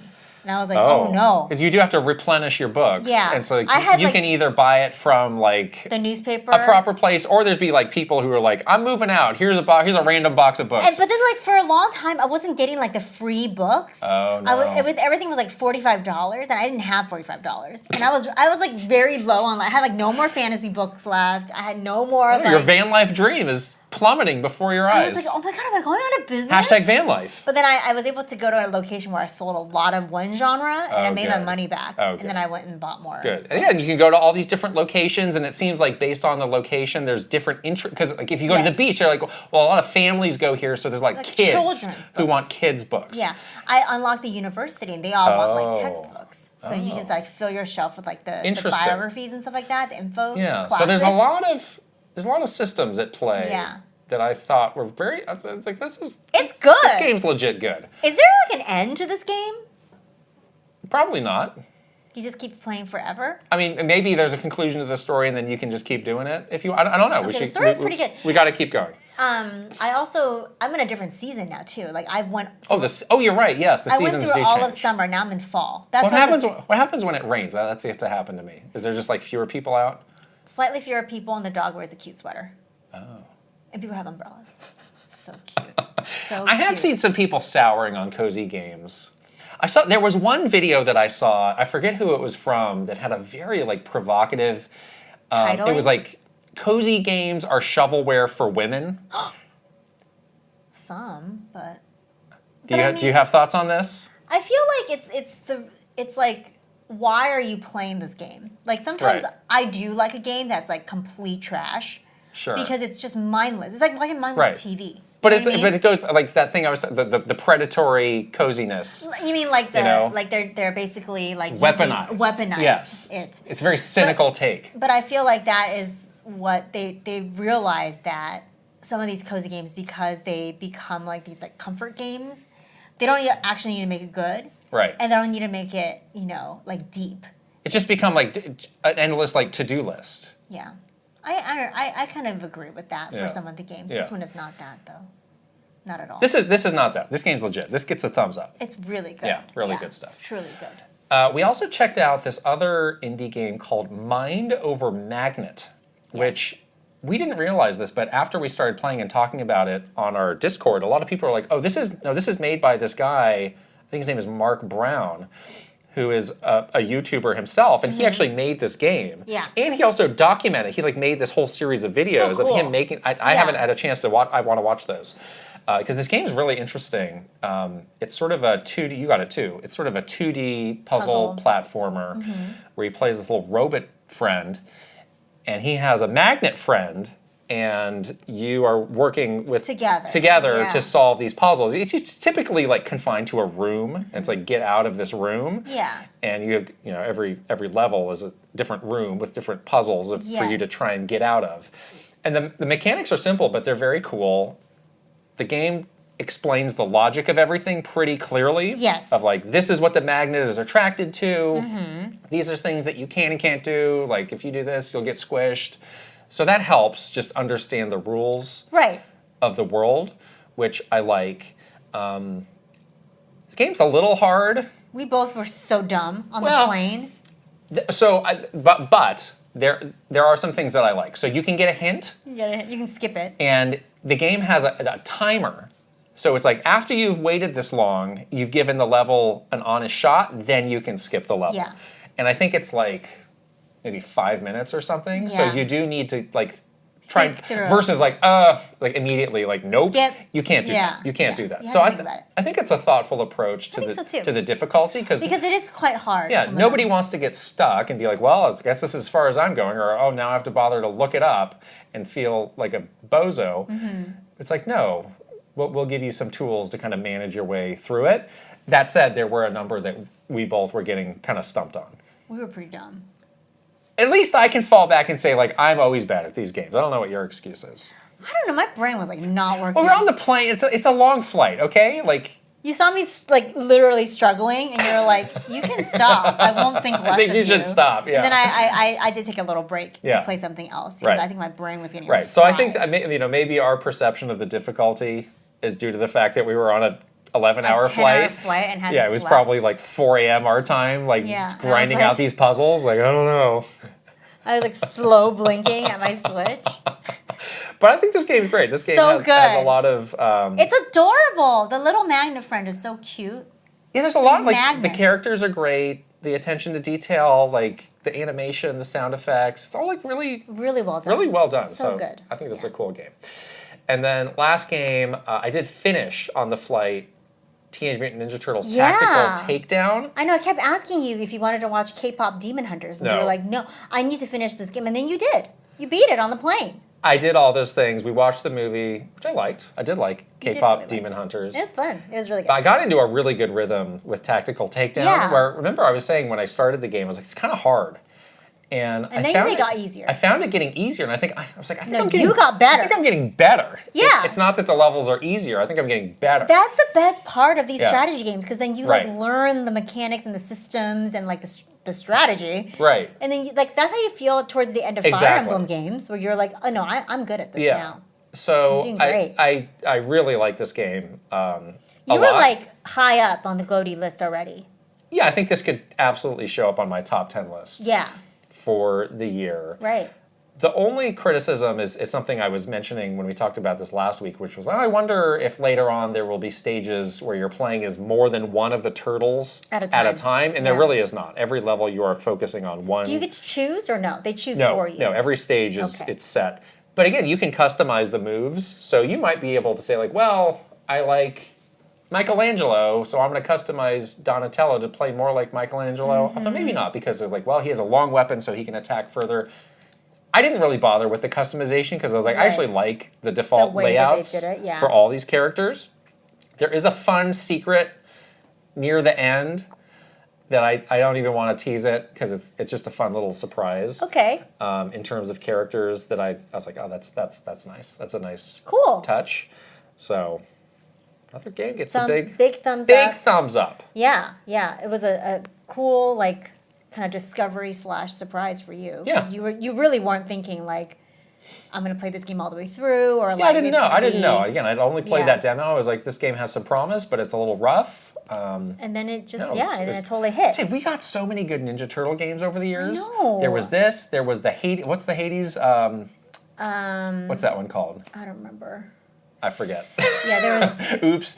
There was the beat 'em up one. There was the beat 'em up with Shredder's Revenge. That one was so good. There was the even I compilation. beat that one. And there's a couple other ones I haven't even tried yet. Yeah, and because I'm like, does this one suck? I don't know. These are really high quality, though. Really great support for Ninja Turtles games. Way to go. Over Our childhood the last is intact. The last couple of years. I'm very happy with that as a fan. Yes. Yeah. We don't have a news section this week because, frankly, there wasn't a ton of news. I think, then we'll do a separate reaction to Kirby. The news is going to be loaded up this week, so keep an eye on our channel for more news. And we'll be doing like lots of reactions from Gamescom too. Exactly. So you might see like more than just our vlog. We'll do like some live in the moment kind of stuff. Announcements. Yeah. So we're jumping straight to questions from our community. As always, we source every question from patreon.com/KitandKrysta. So you can sign up for free and ask us a question. Let's get to our first from Nix. What is Nintendo's policy on game demos? It feels like the selection of games with demos is random. Is the decision even made by Nintendo, or is it up to the game's publisher? Well, if it's a third-party game, it is the publisher. Yeah, they can choose to do one or not. Choose to do one or not. The first-party games, though, before the whole sort of reasoning behind it was like, is this a game that we feel like people are a little bit confused about, or is it like a spin-off franchise that people may have less familiarity with? So, we saw demos for like Princess Peach Showtime, and they did those test fire That events. awful Mario versus Donkey Kong demo. One of the worst demos I've ever played in my life. Yeah, that really actually made you not want to buy the game, so fail. There was the test fire, whatever it's called, for Dragon Drive, because that's a game that's pretty unique, and they probably want people to at least get a chance to try it out. Yeah. But you very rarely, see a demo for like Mario or like Zelda or something. No, there's always a concern that like, oh, well, that'll cannibalize it, and if people do that, then they'll just decide that they'll play that and they won't buy it. Because remember, on the 3DS, they were demos, but they had a set number of plays. Yes. That was such an eye roll. It's like, all right. Yeah. Sometimes they will do demos for like bigger RPGs as well, and then they do that thing where it's really nice. It carries over. Yeah. Because they're like, okay, we understand that this is a commitment for a lot of people. Like, are you going to be willing to play a 100-hour RPG? Yeah, I think it was Bravely Default. That kind of started that. I was like, oh, this is kind of amazing. Yeah, and then we were like, this is brilliant. Yeah, that team's whole approach that is so good because it's like they'll have a demo and then they'll do that big survey and then there's often another demo. Yes. So it's like, okay, we reflected the feedback. Yes, it's like that's perfect. That is like a genius process way to do it. Yeah. But yeah, there were always concerns about like, well, is this going to actually prevent somebody from buying the game?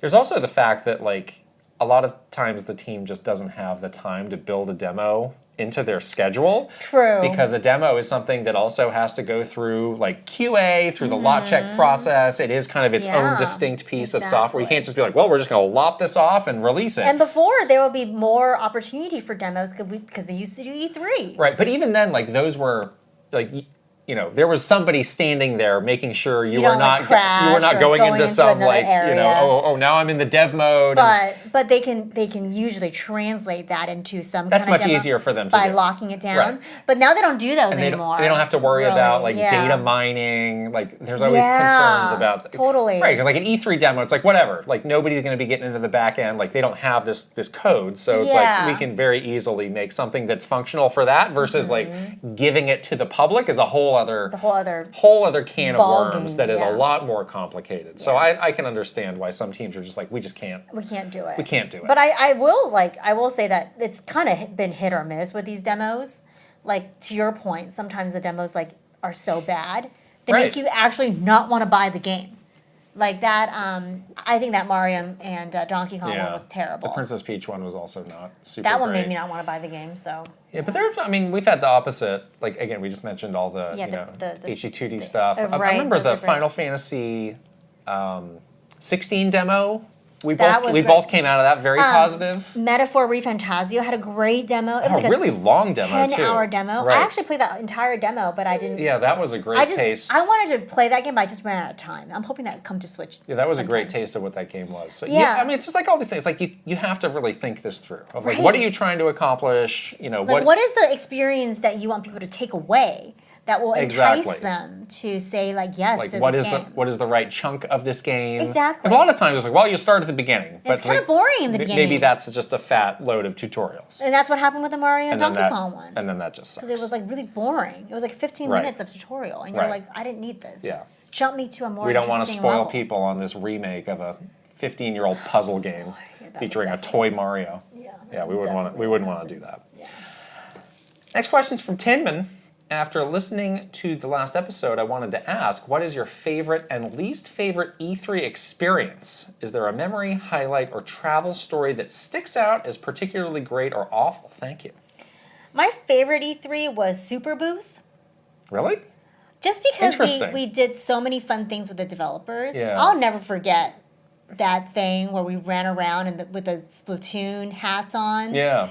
with Mr. Alnuma. Right. And there was a great photo of me being kilt by these Inked. by all these developers. Yeah. I think it was just like so fun. Yeah, Like, I mean, yeah. it wasn't a great E3 content-wise, No. I don't think, but it just felt very like lighthearted, and like it's almost like everybody wanted to make it into a better situation, but just by just having some fun. Yeah. Sometimes you work at these places that are supposed to be fun, but it's so stressful and so like serious, you almost forget what you're doing all Yeah. along, which Yeah. is to have fun and to get other people to have fun. Yeah. And so that was just a great reminder, like in the midst of like all that stress, like no, we make fun games here. Like these developers are fun people that are down to do fun things. Like it's okay. Like Right. can have some fun. It's gonna be fine.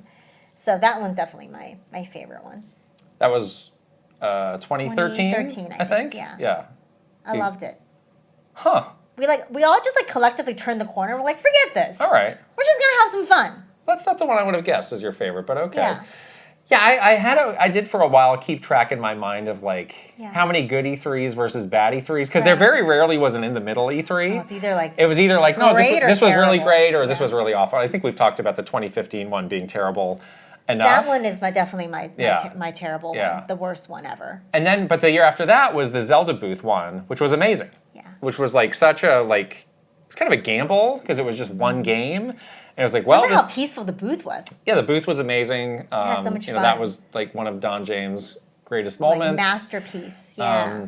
But it was just like, wow, like this game better deliver. It's like, boy, What year was were there you- ever a game to pick? What year were you the E3 lead? That was 20. Was it 18 or 19? I think it was 18. Yeah, 18. Which booth was that? That was the Smash Brothers booth with Smash. the big long The weird aspect board. ratio.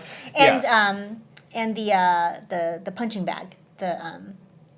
Yes, the Right, statues. right, little Yes, that's props right. and stuff. Yeah. Yes. Yeah. Least favorite experience. I can't remember if I've told this story or not, but When you split your pants?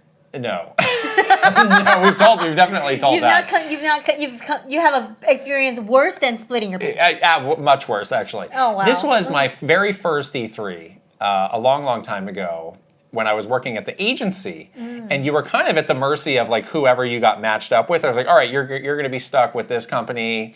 You kind of, at the agency, it was like, well, maybe I'll see you, maybe I won't, because Yeah. you're working with this client, I'm working with this client. Yeah. Like you're kind of at their beck and call.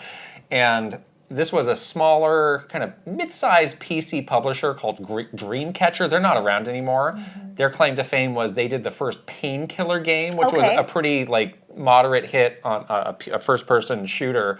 The developer of that was People Can Fly, which I think they got acquired by Epic, and they went on to do some cool stuff. But they were like, oh, great, you're going to be our PR rep. We have arranged for you to stay at this hotel. And I thought, great, that's all taken care of. I go to check into this hotel, and it's a little sketchy. And it's not great.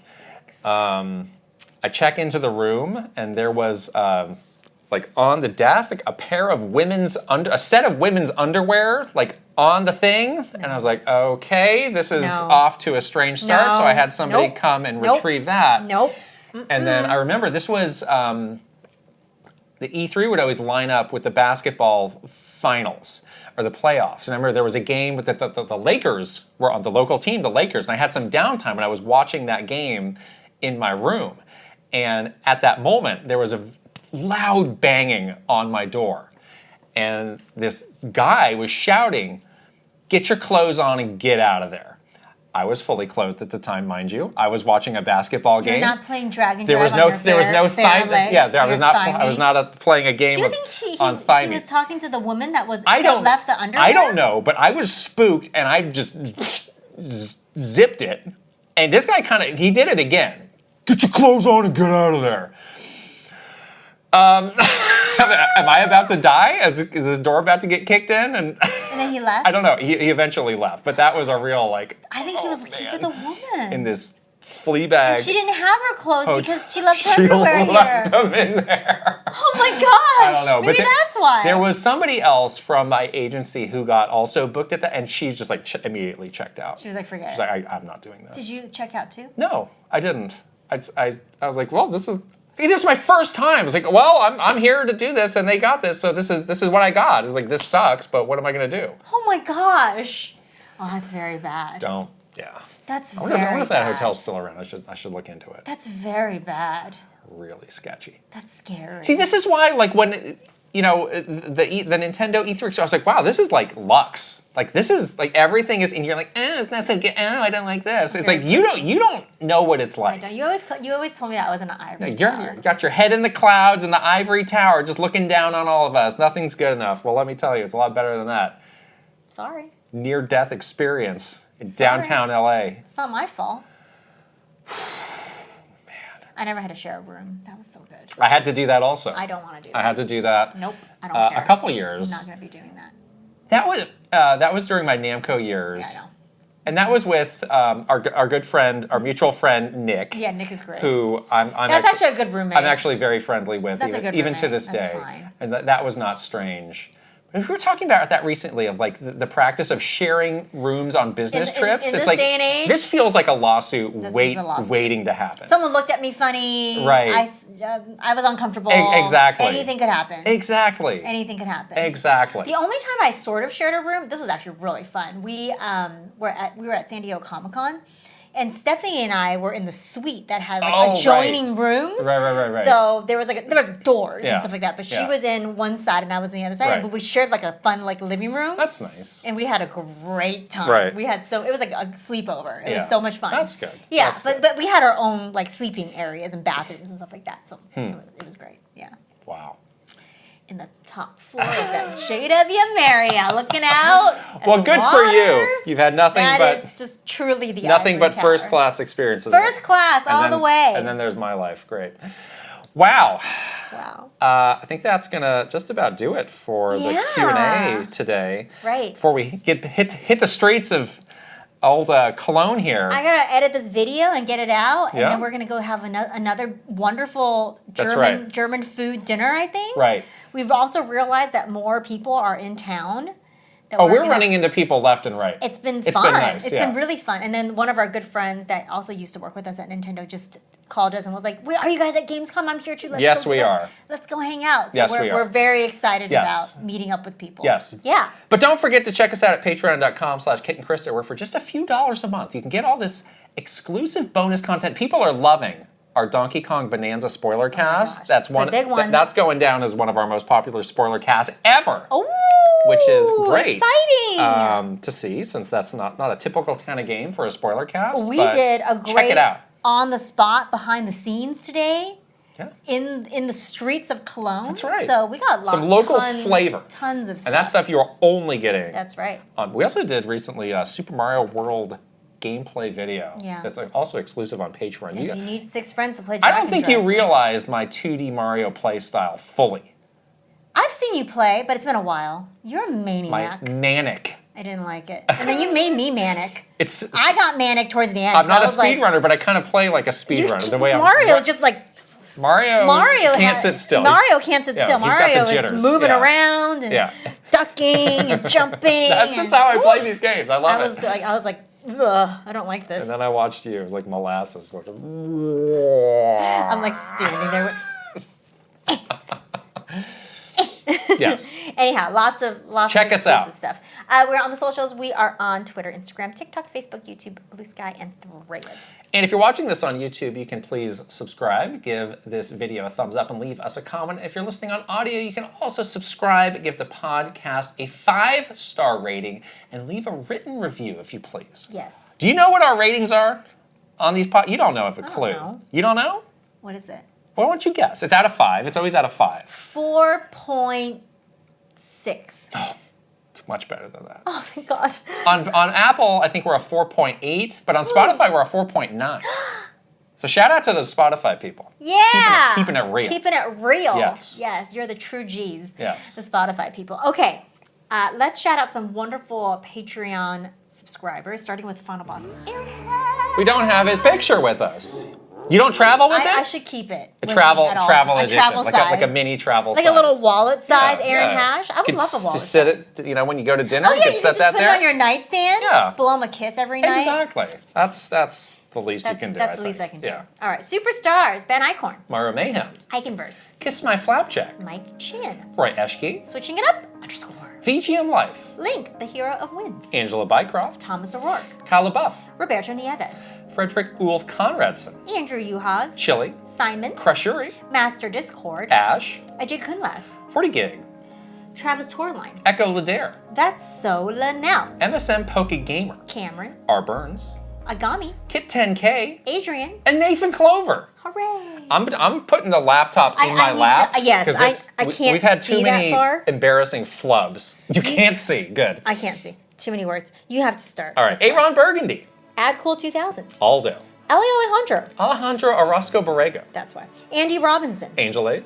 Edristu. Astral Void. Astro Dev. Awesome 46. Bino. Bad Moon Horizon.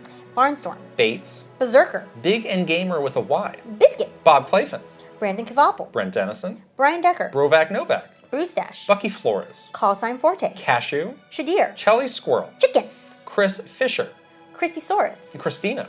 Christopher Lay. Chunky Conga. Colleen Finnegan. Cosmic Titan 718. Captain Alex. C Roper 17. Cynical Squid. Dog DeLeo.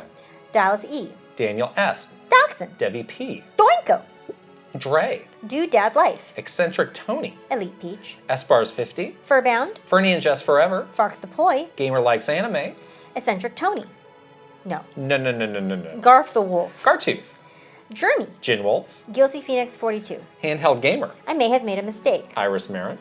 It's your boy, Jayhoff. Jay Rando. Jameson Eisenberg. James. Jason Ball 34. Joe Encarnacion. Jonathan Rowe. John Conboy. Jordan Hemmerly. Joseph Gunter. Joseph Clements. Juji Fruit. Justin Lemminger. J Wolf. Callan CPU 57. Kawa 2796. Kevin Delane. Kevin Moreno. Kilo Kibo. Kyle Gamer Berry Rookie. Kyle 325. Kyle Kretzer. Kyle R. Smith. Lazy Cat 4 Coffee. Leo Rao. Lex. Link 9898. Linko. Litton. Luigi Kid 64. Luke Hayabusa. Kramer. Luna Bee. Lynn. Macho Potato. Mad Dog 5981. Magnificent Easy G and Callie Marie. Mario Man 392. Marky Man 64. Mateus Smith. Maverick Nate. Megan. May plus Leon. Michael Mazer. Michael O'Hara. Michael Wong. Mikey. Mr. Rhino 7. Motomania. Mr. Andy Pond. Mr. Beans and Dip. Mr. Bendu 101. Mytran. Nasir. Niaf E. Nigbia Reeves. Ninbendo 64. Ninja 11. Noah San. Oliver Wendt. Omega Index Card. Panky. Paper Boat. Patrice Millette. Paul. Paul Go Network. Pepsi Pepe.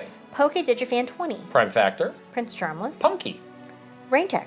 Reckless Thomas. Rob M. Rob O. Robbie DLC. Romsky 113. Rocks. Reinhaus. Ryanetta. Sage Gamer. Sanuki Tanuki. Sebastiano Garase. Sega. Sharif Jackson. Shinru. Shiny Elizabeth. Slowbro. Schmiggles. Shump. Schnazzle. Spacey Poo. Spicy Munchkin. Star Fox Melancholy. Steel Citrone. Stephen Johnson. Stephen Rockoff. Stuart Radley. Pseudo Priest. Nerdy Human Being. I'm sorry, nerdy, What? super nerdy human. Wow, I did not. That is the complete not order of those words and not the correct words included. Wow. To me, it's Spidey. Tales of Link. Hammer rhymes with hammer. Yes. Oh, you got it. Nice. Yes. I was going to do it wrong again. Tandem. Day 120 M64. Teal Fox 64. The Keggers. The Quiet One. The Sarah O.T. The Sharkama Men. The T-Man. Thomas Alvarez. Three Rivers. Titanium Soldier. Torcheeks. Totally Joette. Totemaro. Trajowie. Trevor Collins. Tugs Puppy Bear. Tuscoo. Tylander 16. Tyler Geis. Victor M.K. Vitch Victor. Vinny to the K. Viridian. Virtual Bot. Waffles. WG Grizzy. Wicked Davy. William Breimer. Zachary S. Zelgaroth. Zapatty. Zero Link. And Zoid. Oh boy, still tough. Still tough. Don't you need another banana? No. I won't be having one, so help yourself. It's a whole bag of banandium gems for me to eat. Delicious. That's the end. Great. Of this podcast filmed in Germany. How fun. We're going to do all this work and then Signing off. Go have some dinner. Yeah. Talk to you guys later. Bye. Bye.